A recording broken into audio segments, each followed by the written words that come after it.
Finally চলে আসলাম কোরবানি ঈদের একটি মিনি ব্লগ নিয়ে। তো কোরবানি ঈদের দিন কি করেছিলাম সেটা নিয়ে থাকছে আজকের ভিডিও।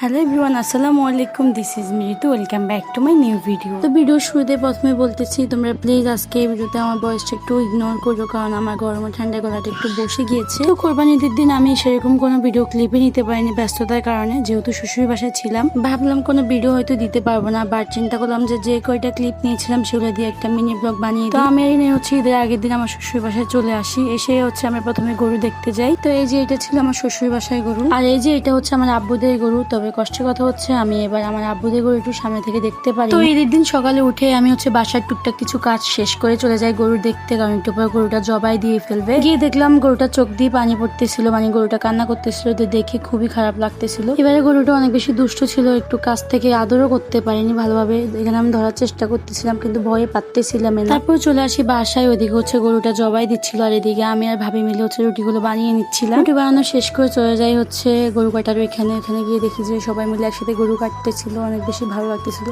আসলে কোরবানিদের মজাই হচ্ছে এটা, সবাই মিলে একসাথে রুটি বানানো, একসাথে গোস্ত কাটা, এটাই তো হচ্ছে মূল মজা কোরবানিদের। তারপরে আমিও বসে যাই একটু গোস্ত কাটতে। আমার কিন্তু খুব ভালো লাগে এরকম কোরবানিদের সবাই মিলে একসাথে বসে গোস্ত কাটতে। আমার মতো কার তোমাদের এভাবে গোস্ত কাটতে ভালো লাগে, বা কে গোস্ত কেটেছো অবশ্যই কমেন্ট করে জানাবো। আমি কিন্তু প্রতিবার একটু হলেও কাটার চেষ্টা করি। এখানে কিন্তু আমার শ্বশুর আমার গোস্ত কাটা দেখে সবার সামনে আমার সুনাম করেছিল, যেটা দেখে আমার খুবই ভালো লেগেছে। তো এখানে হচ্ছে আমাদের রান্নার জন্য ভাগ করে দিচ্ছিল, সেটা নেওয়ার জন্য আমি উঠেছিলাম। আর এই হচ্ছে আমার হাতের অবস্থা গোস্ত কাটার পরে। আমি কিন্তু এগুলো অনেক বেশি এনজয় করি। যাই হোক, এখানে সবকিছু ঠিক থাকার পরেও একজনকে অনেক বেশি মিস করতেছিলাম, সেটা হচ্ছে ইনায়ের বাবা। কারণ ইনায়ের বাবার কোরবানি অনেক বেশি প্রিয়, বাট এই প্রথম ইনায়ের বাবা আমাদের সাথে ঈদে নেই, তাই হয়তো এত বেশি মিস করতেছিলাম তাকে। তারপরে এই তো আমি গোস্তগুলো নিয়ে চলে আসি, এখানে ভাবি হচ্ছে ভালোভাবে ধুয়ে নিচ্ছি। তারপরে এই তো গোস্তটা রেডি করে বসিয়ে দেয় চুলায় রান্নার জন্য। আমি হচ্ছে রেসিপি ভিডিও করেছিলাম কিন্তু এখানে দিচ্ছি না, কারণ ভিডিওটা অনেক বেশি লং হয়ে যাবে। আমি হচ্ছে ওটা আলাদা করে আপলোড করবো, তো যাতে লাগবে অবশ্যই কমেন্ট করে জানাবা। এই ভিডিওটার পরে আমি কয়েকটা ভিডিও ক্লিপ নিয়েছিলাম, কিন্তু ভিডিওগুলো কিভাবে যেন ডিলিট হয়ে গিয়েছিল জানি না। তো রান্না বান্না শেষ করে ফ্রেশ হয়ে আমরা সবাই মিলে একসাথে দুপুরে খাবার খাই, সেই ক্লিপগুলো ডিলিট হয়ে গিয়েছে। তারপরে বিকেলের দিকে আমি রিনা একটু রেডি হয়েছিলাম, রেডি হয়ে সবার সাথে ভিডিও কলে কথা বলতেছিলাম। তো এখানে ইনাই বাবার সাথেও কথা বলতেছিলাম, যেটা ভিডিও তোমরা অলরেডি দেখেছো এবং অনেক বেশি পছন্দ করেছো।